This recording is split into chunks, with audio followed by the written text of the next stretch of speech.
Hey everyone. So we've had a few good days now to get acclimated with the Season 7 changes to Smite, and we've had some time to play on their PTS.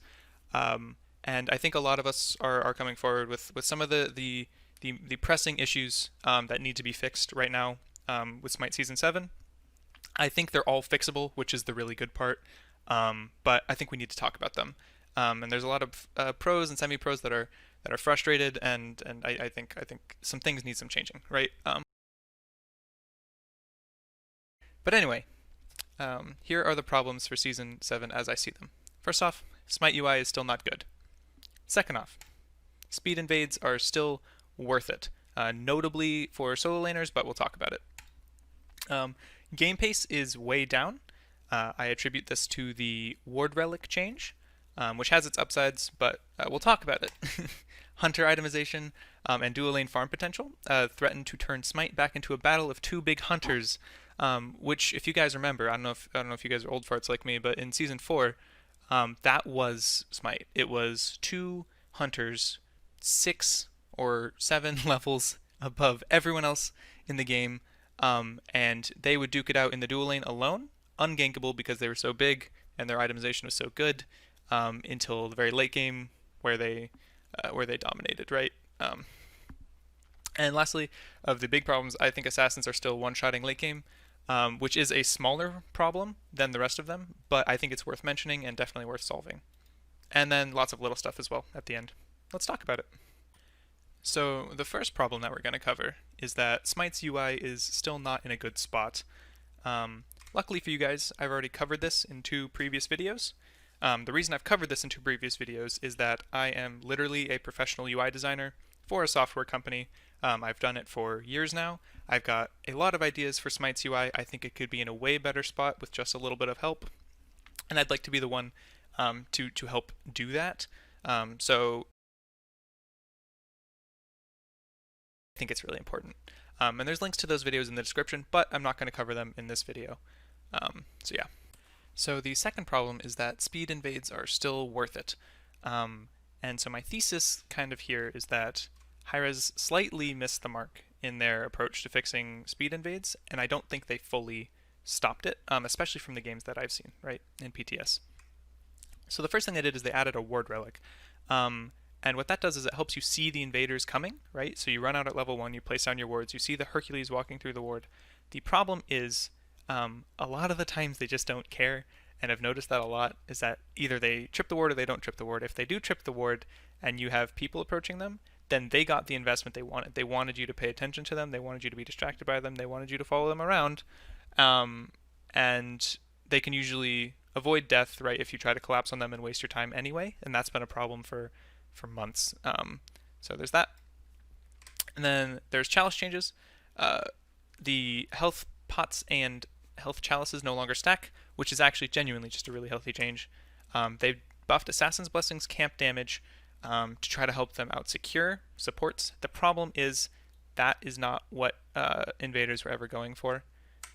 They added a duo-side harpy to try to stop support invades. I think this has generally worked, in that I'm seeing a lot of supports start duo-side right now. I am, however, just seeing solo lane invades instead, and then they just teleport back to their tower. So I don't think that fixed everything.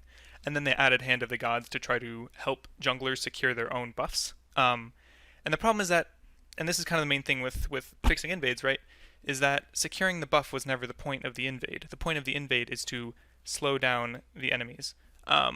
So it doesn't matter if the other jungler has Hog and secures their speed, because what you're doing is it's usually Hercules, by the way, which I'll get to later, but is just you stun them, you walk at them, you follow them around, you make sure they're not happy, and they're behind your jungler. So it doesn't matter that they got Hog. Actually, it's kind of bad that they got Hog, because they wasted 100 gold getting Hog because they're so scared of you, right? That's an investment, that's already a loss for them. You already won as the invader when the enemy jungle gets Hog. So yeah, that was some of the problems with invades. Let's talk about some of the fixes, and I have 2 of them, and I think if you combine them together, you get a full-fledged, healthy fix to invades. I mean, I know that's kind of like a risky thing to say, but I think it's true, okay? So the first one is that you add a passive to the unevolved version of Assassin's Blessing. So this goes away when Assassin's Blessing evolves.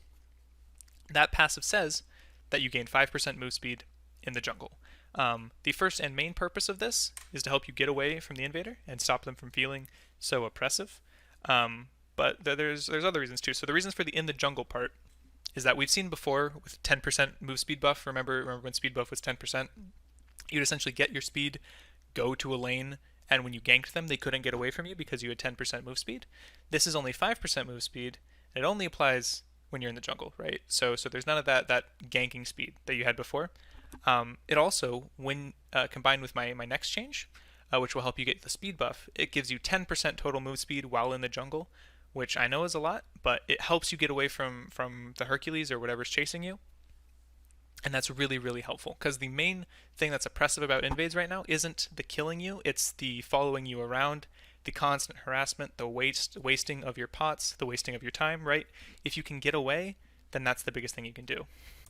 So my second change here is kind of a biggie, and the reason it's a biggie is that it actually solves or partially solves three of my different big problems from Smite Season 7 that I talked about before.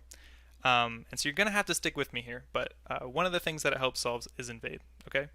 So you change the nature of the ward relic, and stick with me, it becomes a single-use ward. Now the single-use ward part has nothing to do with the invades, but what does have to do with the invades is that if you buy Assassin's Blessing, the ward turns into a single-use version of Hand of the Gods. The alternative would be to let players choose, but I don't really think that's a very stable iteration here. So yes, okay. So this also helps fix two future problems that I have, which will be game pace and hunter safety. We'll talk about those. But essentially, this stops that whole thing where you're losing 100 gold for purchasing the hog at the beginning of the game, which is one of the highest value parts of invading right now, is that you can force people into hog. So now, not only that, but you also have, pots in their place, so you have more health pots and multis or mana pots or whatever to help survive the invade, which I think is really big. And then you also have Hand of the Gods to secure your speed. So you have Hand of the Gods to secure your speed, you gain that 5%, and then you also have the 5% move speed in the jungle from the unevolved Assassin's Blessing. And then you have 10% move speed at minimum, whereas the Hercules or whatever that's invading you has at most 6%. And you can get away on 10% move speed. That's a lot, especially in the early game, but it only applies in the jungle. It won't help you over gank. I think this is a really healthy combo of changes. We'll talk about how this affects other stuff in the future, but I think having a single use of Hand of the Gods for Assassin's Blessing users would work. So sweet. Okay, so that's invades.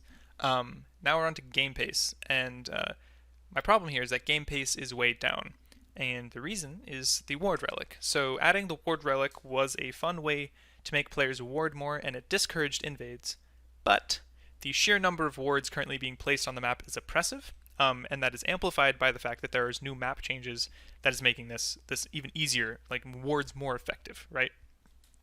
So because of this, everyone knows where everyone is more often, and because of that, fewer people are rotating because they can't really surprise you or do anything like that, and I think that's unhealthy. Right, so let me just show you what I mean here real quick. So I kind of spoofed the Season 7 map, but this is essentially the mid wall. A single little ward can cover basically this entire rotation route, right? Or a single ward can cover this entire rotation route. So the fact that everyone has a ward so frequently means that essentially you can just plop your ward there, basically completely protect yourself, because this is no longer a corridor that people need to really worry about. And it makes it so that the overall pace of rotation is way down, right? People are rotating less, they're ganking less because this is so easily seen.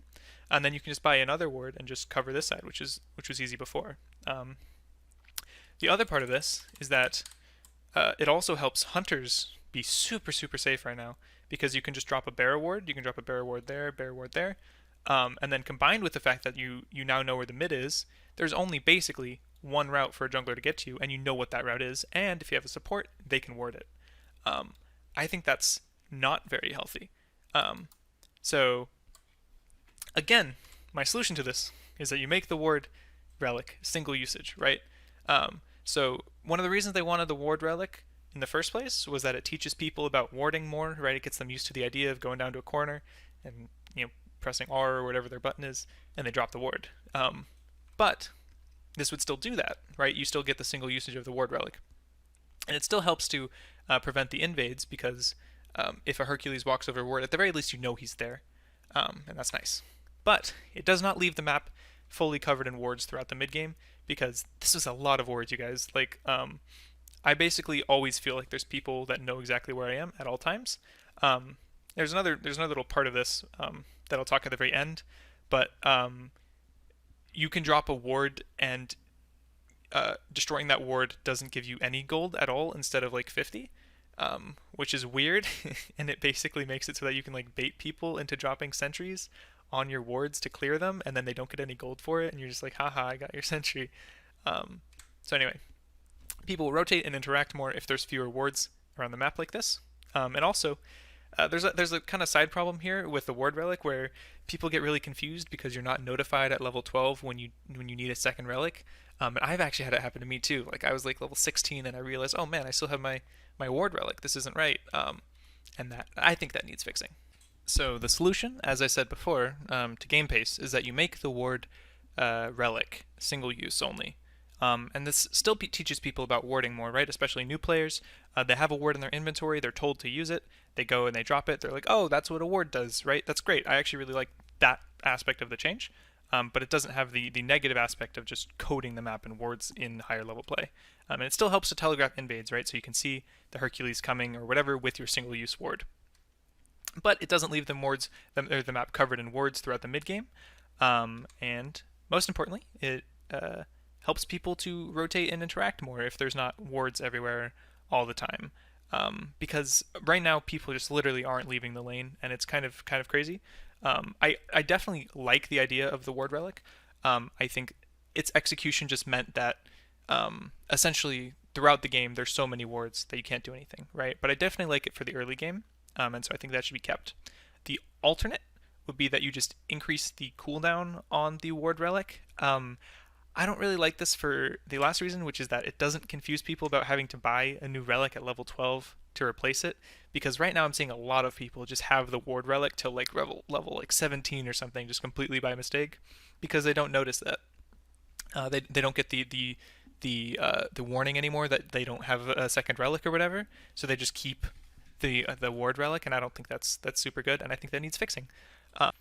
So the fourth problem is that hunters still want to be alone, and they still want to be overpowered in terms of map level, right? And this is an old problem, as old as time, but I just think it's been exacerbated this patch. So the nerf to Height of the Nemean Leiden, right, from 25 down to 15% reflection damage, and the addition of a Duo Harpy, plus the Exi Titans nerf reversions, so Exi Titans got nerfed, and then those nerfs got reverted in PTS. Added on top of crit buffs that they added, and the safety provided from the ward relic, make it so that hunters are busted and lonely again. So they're essentially getting extra XP from the Harpy, right? And this is just my experience, by the way. I don't have like statistics to back this up because I've just been a BTS player. So essentially the support helps with the first Harpy, sometimes the second Harpy, but after that point, the hunter is just alone. And they're getting like attack speed from purple buff now, and it's kind of crazy. So a lot of the times we're just back to like 1v1s in the duo lane, and then they can't even be ganked because of how many wards there are. So I think that's a problem, right? So some solutions for the hunter problem.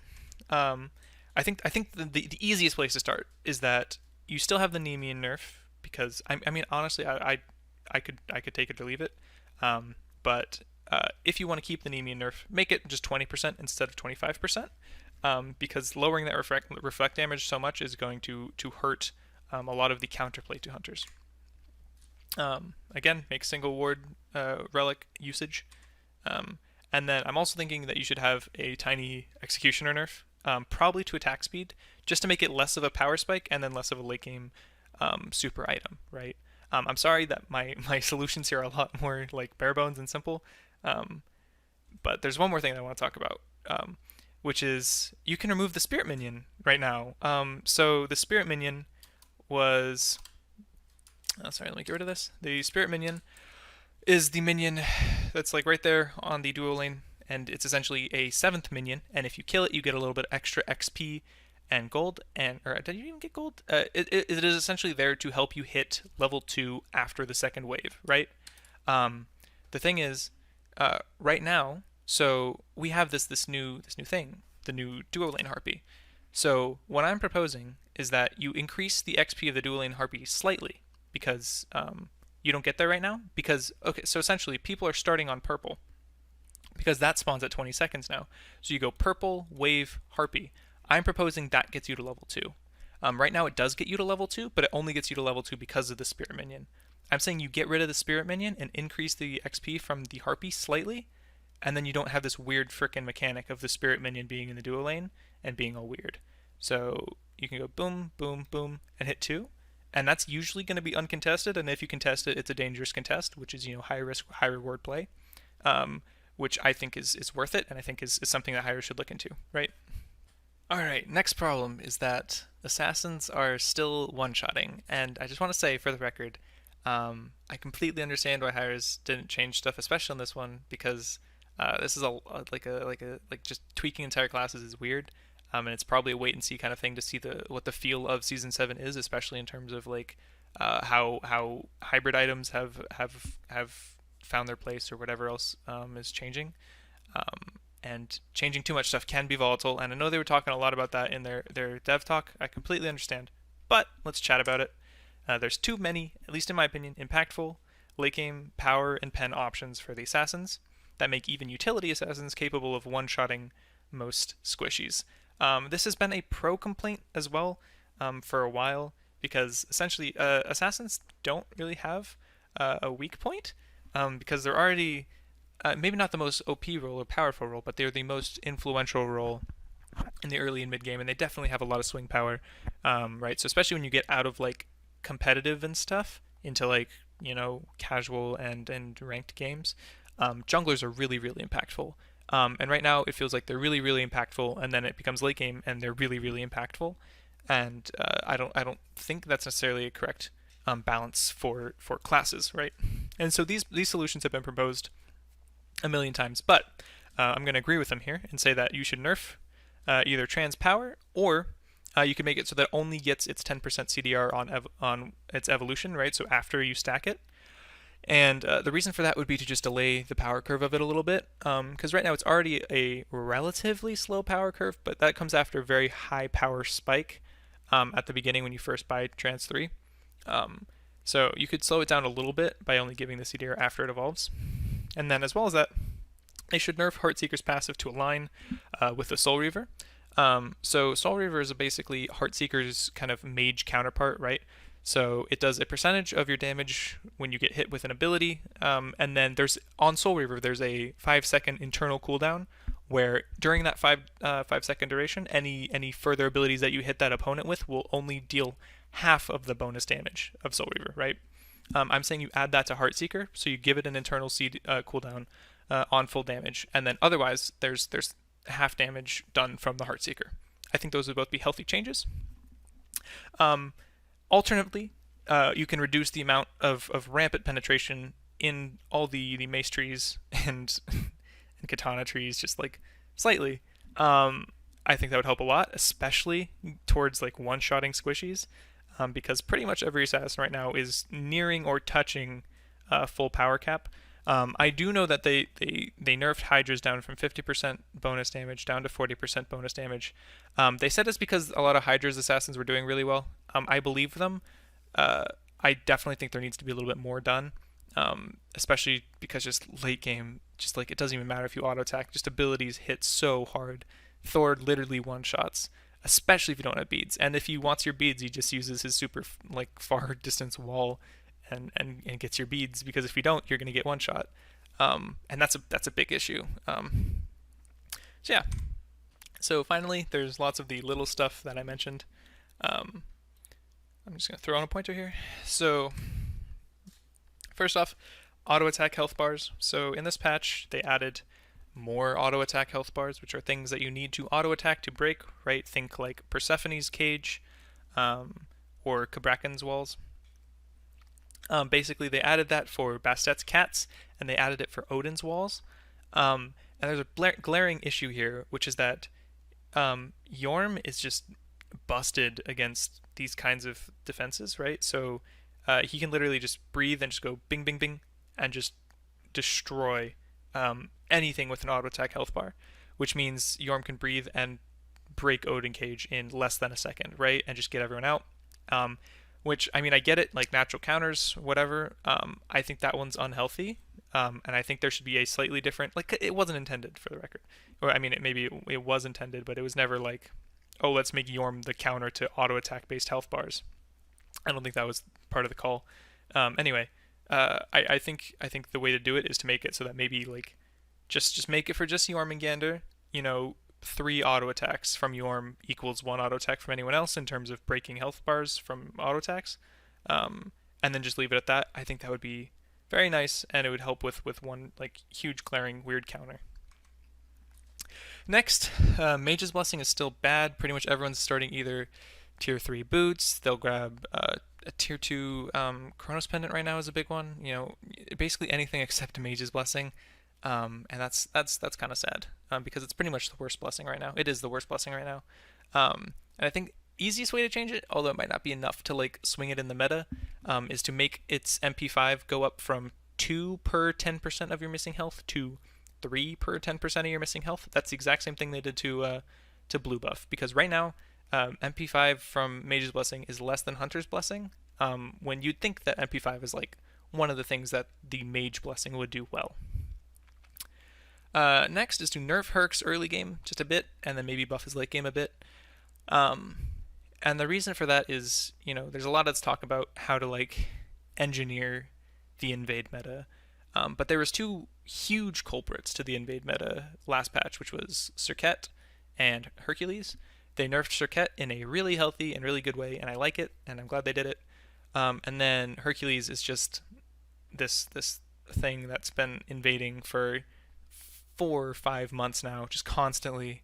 And the reason is that his passive is so much power early game, and his 1 is so good early game, especially in little fights and skirmishes, that he just dominates. Right, you can't even fight him. And I get that they changed the health chalices and stuff, and hoped it would help. I don't think it's going to help quite enough. I think you take a little bit off the front of Herc. Next is a fixed staff of Murden.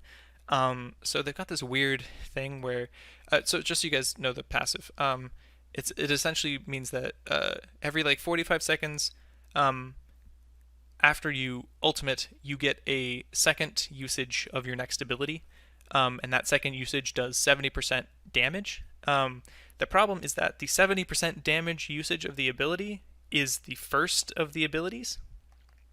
So you get essentially a 0 cooldown ability, or 0.5 second cooldown ability. So if I'm Giannis, I can like ult through a wall and then use my 2 twice. The thing is, the first one of the 2 usage is of my 2 is the one that does 70% damage. And that should be switched. The first one after you ult should be 100% damage. The second one should be 70% damage. And it's like a pretty big problem with Murden, because if I like Giannis ult and then just use my 2 and hit it and just use my 1 and go through a wall or something, then it's just like I took a 30% damage nerf to that 2 shot because it only did 70% damage. Anyway, it's a little conquest I've been on to try to fix that, but it's a weird issue, and something that I think should be fixed in this item that's now pretty good, or at least pretty interesting. Anyway, I also think mid harpies should be beefier, like more health. This is just a personal note as like a mage and a mid, because that's my main. There's not a mage that I've found so far that can't just like basically one tap the mid harpies. That's a little bit boring, at least. I don't know. Like I feel like there should be something there that I have to fight, because it doesn't feel like I earned my like 25 plus gold from these little mids. And then I think that the nerf in the solo lane should have been to Warrior's Blessing, not the Totem. This is a completely debatable point. I'm just saying my piece. Warrior's Blessing is the best blessing in my opinion. It gives a bunch, and it gives it often, and then it gives you protections after that, and it gives you the reduction to damage and everything else. It's insane. I think Totem is a healthy and fun thing for people to be fighting around, and I want it to be valuable. I totally get that they're just tweaking stuff with solo right now, so I'm sure they'll be watching this. And then I mentioned it before, but ward relics should give 25 gold on kill, especially if they're going to not make it single usage. Because please make it single usage first of all. But if they don't make it single usage, they should give you a little bit of gold for killing them, because otherwise it's just like a sentry ward bait, and that's not good. Lastly, please, dear God, fix the UI. Professional UI designer, right here. I'll do it. I'll do it for free. I'll do it for free. Don't worry about it. I'll pop over. I'll help out. I can help. Anyway, that's it, everyone. Please go vote.